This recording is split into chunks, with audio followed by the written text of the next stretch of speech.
السلام عليكم ورحمة الله وبركاته. في هذا اليوم نستذكر الشاعر العربي الكبير ابن مدينة الخليل إسماعيل شتات ابن الشاطئ. عصف الزمان بصحبتي ورفاقي، وبقيت وحدي في ظلام زكاكي. أشكو الزمان بحرقة وبلوعة، والحزن والآلام في الأعماق. فظللت في ليل الشتاء مسهدا، فانتابني طيف من الأشواق، لأعيد ذكر الشاعر الفحل الذي ملك القريض ونعمة الأخلاق. فاليوم نذكر شاعرا ومجاهدا فيه الشموخ وعزة العملاق. فمن الجبال الشم فيه صلابة والوجه فيه وضاءة الإشراق. عاش الحياة بعزة وكرامة، صلب العزيمة طيب الأعراق.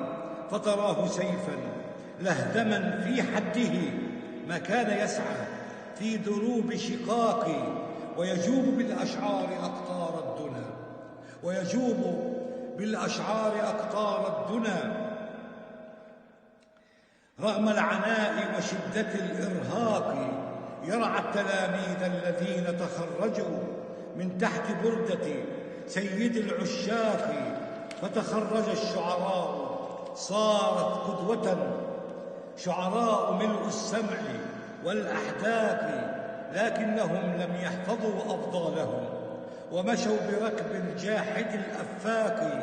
لا تأسفن على الذين تنكروا، فهناك من جحدوا هدى الخلاق.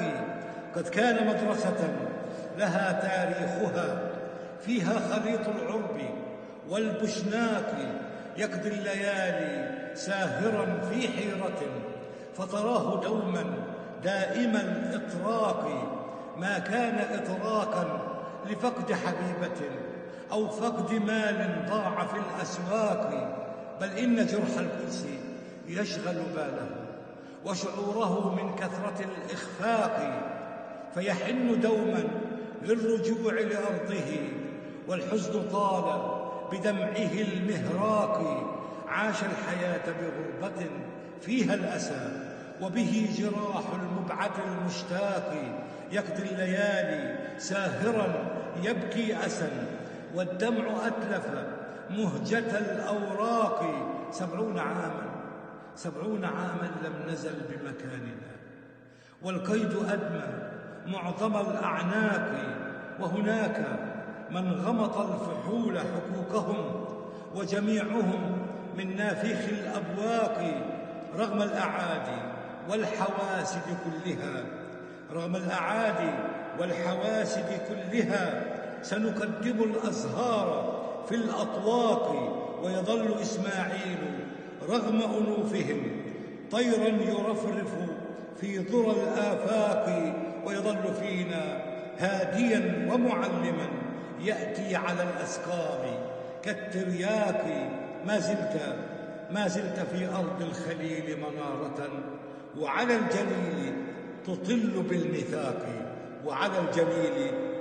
بالميثاق. والسلام عليكم ورحمة الله وبركاته.